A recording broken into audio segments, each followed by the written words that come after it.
What is going on, guys? We are back playing some more Surviving with IndustrialCraft 2. Now today, guys, we're going to be messing around with the Mass Fabricator. Some of you might know this as the Matter Fabricator, as that's what it used to be called. And essentially what you use this for is to generate UU matter or UU liquid, whatever you want to call it. It does come out in a liquid form, but I believe it is still called UU matter. And what this is, if you don't know, is imagine a putty or a liquid that you can turn into whatever you want. Now that's pretty much an oversimplification, and I will get a little bit more in depth into how it works in a second, but there is a lot of crafting we're gonna have to do today. So if we come over to the chest, you guys can see that there's a lot of stuff in here, and there's actually a side project that we're gonna be doing, which is going to be finally creating a jetpack and a solar helmet so that we can power that and recharge it while we're walking around outside, because I'm starting to have to go very long distances to get food because I've killed a lot of the cows around here. And you might be looking at the mini map and see that there's a lot of cows over there, but there's a huge hill in the way and I don't feel like traversing that, so I will fly over it eventually. But to do that, I need the jetpack, of course, and we are going to go with the EU jetpack and not the biogas jetpack, because biogas is a little bit more annoying to actually fill them up with. I just rather use EU. So now that I've been rambling on about what we're actually going to do today, we can start getting into it, and I'll continue explaining what we're going to do while I do it, but there is a little bit that I need to do crafting wise before we jump into things. So some of the stuff in these chests are partially crafted. So these iron ingots right here that I am holding, oh gosh, we don't want that. Okay. We'll take the 8 out again. I forgot that that was going to happen there.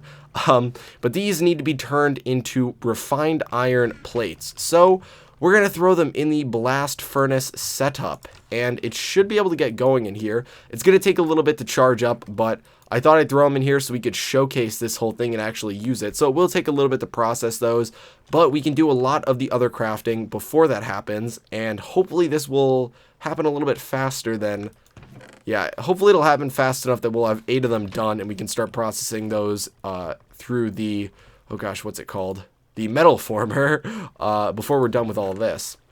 So all of this stuff needs to be crafted. Specifically, we need to craft a lot of advanced circuits. Now, if you're wondering why I haven't fully crafted all of this, it is because I want you guys to be able to get a sense of how much it's actually going to take to be able to craft all of this stuff. So we're going to need the 4 advanced circuits for the Matter or Mass Fabricator anyway, so we're just going to craft these right off the bat, and we will need another one later, but I'm not going to worry about that one right now. I think it's glowstone in the corners. I actually don't know, so I don't know why I just started clicking those in there. Let's check. Oh, it's not glowstone in the corners. We screwed up, boys. We screwed up. Okay, it's redstone in the corners, and then why am I not just shift clicking this in there? There we go. Okay, so those are the 4 advanced circuits, and we're going to need to make this very fancy, I believe it's called a Lapitron crystal. So we're going to be using this energy crystal in the center of all this lapis lazuli dust. Finally, lapis lazuli is useful in this pack for the advanced circuits and this dust. So yes, the Lapitron crystal holds a lot of EU. So we're going to be pulling that out.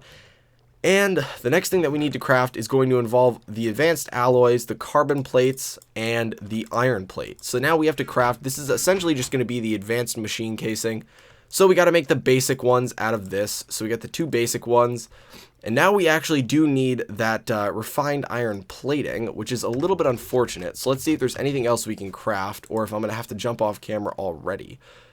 It looks like we're already missing. Okay, so I was contemplating actually making these before the episode because it does take a while. And this doesn't really showcase this very well considering it takes a while to make. But yes, we're going to be using this. Unfortunately, yeah, it takes a while. So I may actually jump off camera and then we will jump back once this whole thing is done. So yeah, I probably shouldn't have done that. Okay, guys, so we are back, and the refined iron plates are just being made right now. I allowed some of the refined iron to process, and I do actually have a little bit more processing so that hopefully we never run into this issue again. So while these are finishing up, I do just want to let you know why I'm actually making the Mass Fabricator now, because a lot of you might be thinking that this is a pretty end game item. You can pump a lot of power into this thing. You can actually pump 512 EU per tick into each face of this, so you just need to make sure that the packets per face aren't above 512 EU per tick, and it takes a lot of EU to actually make this stuff. So if you don't know, it takes roughly 1 million EU to actually make 1 millibucket of UU matter, or UU liquid. We'll just call it UU matter so that you guys know what's going on. But it takes roughly 1 million EU to make one of those, 1 millibucket, which is nothing, just alone. And then if you add scrap to it, it takes roughly 34 scrap and 166,000 EU to make 1 millibucket. So that does help a lot because you can use the recycler, which we should have right here. We're going to move this down there and use a lot of our extra cobble to turn that into scrap. But you can pretty much use that to decrease the cost by a lot, but that's still a ton of power. 166,000 EU for 1 millibucket. Times that by 35, and that is how much you need to get 1 diamond.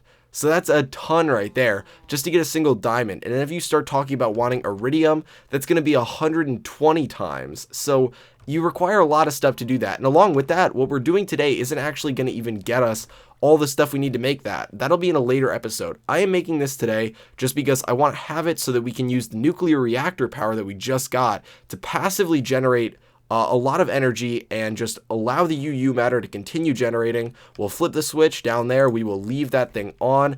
And hopefully when we come back and finally are going to start using the replicator and we're going to start scanning all these different patterns of items that we want to replicate, we'll have enough UU matter to actually mess around with it. So the refined iron plates are done now, and now I'm going to start making some more copper cable because it does not look like we have a ton laying around. So we're going to do that. And then we can take these and finish things up with this. So go like this. We need to make 2 of these. And where did our advanced alloy go? There we go. So we got the advanced machine casings now, and these will go like this, like so, and like so. And what are we missing? I think it's glowstone around the edges. There we go. We have the mass fabricator. Oh, it's so fancy. Energy to matter. So essentially what I was saying, it is just pure energy being turned into pure matter. So that is awesome. Now, one thing I need to do is actually charge this electric wrench before I go up and try and use it. So we will throw it in here, allow the thing to charge up, and we will go grab the recycler, and we will bring that down here too, along with a very large stockpile of cobblestone. So we're right here. Gotta grab this guy. What the heck? What the heck? Oh my gosh. Oh my gosh, are there different settings for this thing? I'm dying. Are there different settings for this thing? There have to be. Oh my gosh, that didn't just happen. Okay, let's see if we can make the recycler again. Okay, that was horrible. That was very bad. Okay, compressor, dirt. Okay, we can easily remake this, guys. Don't worry. Don't panic. Do not panic. The worst thing to do in a scenario like this is to panic. Oh, but we're low on insulated copper cable. So we do need this copper cable. It's important that we get this, and we will remake the recycler. That was atrocious. I'm assuming this has different settings, and I just don't know the toggle to switch them. Okay, let's grab some rubber. Oh, that thing's going to be annoying in a bit. We're about to overflow on rubber. That's another thing. So I'm going to need to set an on-off switch for that thing because we're getting a little high on that. So let's make one of these. And what do we need again? So we need the basic machine casing. We need the stone. I don't believe I have any stone in here. That's unfortunate, but we got a lot of cobble. This is what we're going to be turning into all of that scrap. So let's cook this up real quick. Grab the rest of this out of here. Hopefully this will go relatively quickly so that we're not stalled on this too long. Also, for the cabling, the reason I'm using insulated copper cable is because although this can take up to 512 EU per tick, we're only getting 60 EU per tick out of our current setup for the nuclear generator. So it's really irrelevant to have anything higher than the insulated copper cable. Eventually we'll go to gold once we upgrade the setup a little bit so that we're able to min-max the amount of power that the thing is getting. But right now it's irrelevant. So we can set these up like this. Got the compressor, and then we're going to need a little bit of iron, some dirt, and a piece of glowstone. I'm running really low on iron right now, guys. I really do need to set up the... Oh, gosh, you can't even shift-click it. I don't even have dirt in here either. Let's get dirt. Can we shift-click it now? No, we cannot. Okay. So compressor goes right there. Dirt like that. And glowstone. There we go. So the recycler... We now have this again. We can go downstairs and set this whole thing up. So I want to put it down here by the nuclear reactor, And my plan is to actually put it, let's see if we can put it over here somewhere. So right here would be optimal. And we're going to cut this power right here for now, because all we want this to be doing is powering the recycler and the mass fabricator. So the mass fabricator is going to go, let's just say right down here. And eventually I'm going to need to put an ejector upgrade on the recycler, but we'll put that right there. And what we can do is eventually I'll make a hopper, but we can hopefully plug this in and this in just right on the side here. And if we flick this on, it actually should, it'll go slower because it doesn't have scrap. So it's actually important that we get the scrap going right now. But what we can do is grab these out, and these are to make the hopper, and we'll store a good amount of cobble in there.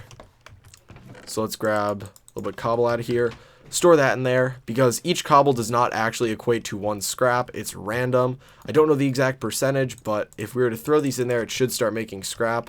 And unfortunately, it's a little bit annoying to access this. Okay, is it going to start running? It has power. It has cobble. Oh, it doesn't have power because this isn't on. What am I talking about? That's not on. Now it is running. Okay, there we go. So this thing will start generating scrap, and I'm going to have to manually move it. But you can see this thing right down here gets that cool purple color, which is what the UU liquid is going to look like. It is at 1% progress to generating 1 millibucket, which is nothing. Now, if we were to have scrap in there, which eventually we will, it would be a lot better. But as you can see, this is not the most effective system. So, yeah, burning through the cobble and not getting really much scrap. Oh, there we go. We got 1 scrap in there. So, you know, I will have to upgrade this system a little bit, but that is going to be the setup for the time being. And we'll just let it sit there and generate all the UU matter possible. So what we're going to do now is actually create some universal fluid cells for the time being, because we got a lot of glass and some tin item casings, and we're just going to use this to kind of add a little bit to the internal buffer of that machine. So not going to be that many, but we're going to create 7 of them, and we can bring those back down here and throw them in here, and there we go. So if by chance this whole thing fills up because I'm AFK on here for like 10 days without doing anything, then these will start to actually help and collect some of the stuff. And I guess they'll collect stuff before it fills up, but they'll help prevent this thing from overflowing and stopping. So let's just take another look at the recycler and see how that's going up here. Okay, so it's at 4, although that did eat through almost, I guess that'd be roughly 1/3 of the cobble we put in there to get 4. So it's a good sink for all of our cobble. But now what we can do is create our second project for the episode, which is going to be the solar panel head gear thingy that's going to look really funny on us, and the jetpack. Now, the reason I wanted to do this is because I've had an extra bat box laying around, and a lot of you suggested that I use it for this setup over here, or that I make a day-night sensor to actually shut the system off or prevent power from going to it. And I will do that, but we're going to be using the bat box to actually create the jetpack, because that's pretty much the main part of it. So we got the jetpack, and there's 2 options. You have the regular jetpack, which uses biogas, which I said I don't want to use, and then you have the electric jetpack, which is going to use an advanced circuit, iron item casings, some glowstone, and yada yada yada. So we do need to go and make another advanced circuit, so that is nice and easy. And we do need some iron item casing, so we do need to process 2 of these. So that should be no issue. Get those out of there. Oh, no, we don't want to cut those. That is not what we want. We want to roll them, smash them up, and we can make a little bit more of this insulated copper cable while we're at it. Also, I just noticed, I feel like my voice might sound different because I'm a little bit congested right now, and I'm trying my hardest not to like sniffle or whatever you want to call it on the video. So I'm just like allowing myself to not breathe through my nose, so it might sound different. Just fair warning for you guys. Okay, so we can't do that because of the bat box, but we can put these in there manually, and there we go. So we got the jetpack. We're no longer going to be protected from radiation, but we can throw that on. Oh, look at how snazzy we are. We actually look really stupid now. So I'm going to take off all of this hazmat gear, and I'm going to throw it in this chest right over here, because this is where all of our radioactive materials are, and we can throw the containment box in here too. And then we can create the headgear thing, which is going to take a little bit more iron. Oh, you know what? Okay, we can create it. Oh my gosh, okay. I promise I will fix this next time. I promise I will fix this so that we don't have to deal with it. But it looks like I'm going to need to sleep now and chuck this out here. Also, another reason I do have to start dealing with this now is because look at how much rubber we have. I don't need all that rubber. It's useless for me. The only thing I use the rubber for is, of course, the wiring, and I don't have that much wiring going on around this base. I mean, I have an okay amount, but it's nothing crazy. Okay, so we do have extra iron in our inventory. I forgot about that, so we can use that to make the headgear a thingamabob, and I want to say it goes like this. I think it goes like this. Watch this. Watch me be really good. Oh my gosh, I'm so good at this game. Okay, so now we throw this on, and I think if we walk outside, this thing should start generating power for us. Let's go. Is it going to generate power for us? Does it want to? Oh, okay, we're not getting any sun yet. Okay, let's go out here. Hey, look, it's all this sticky resin. Okay. Oh, I hear it. It's like we're trying to fly. It's like we're gaining electricity and we're trying to fly. Up, up, up. Okay, okay. So I feel like I'm going to get up in the air and it's going to just drop me. Okay, it's not even making... We're not even taking liftoff, guys. Okay, so this is an issue. Maybe we'll go charge it and manually, like, we'll manually charge it and then we'll just use this to sustain it. That's the plan. That's the plan. Okay. So we'll try it out, and then we will call it a day. And I guess we can check on the progress of our UU matter while we do that, because we have to go downstairs anyway. So let's check on this. Internal temp, 2%. It should fluctuate between 1 and 2. And this thing, 38% of the way towards 1 millibucket. Nice. Not really, but sort of. Okay, so let's throw this in there, and we can start charging this. Okay, I'm ready to use this, guys. I am ready. This is the first time in my Surviving With series that I will have been able to actually fly, because you couldn't fly at all in the immersive engineering one, because there really was no option for that. You could use the skyhook, which is like technically you're not flying, you're just kind of like gliding on a rope, but this will be the first time I've actually like been able to fly in these, which is great because it's super useful. Okay, so now we got this thing on. Let's go. Oh yeah. Oh yeah. Oh, that's the good stuff right there. Oh, let's go enjoy this. Oh yeah. Oh, get up there. Oh, it's like that story where that guy flew too close to the sun and then his like wings, the wax that he put his wings together with, melted. Yeah. Oh, it's a sad story. Okay, so we're going to call it a day, guys. I hope you enjoyed the video. If you did find it useful in any way or entertaining in any way, feel free to give it a like, as it does help me out a ton, and I will talk to you guys later.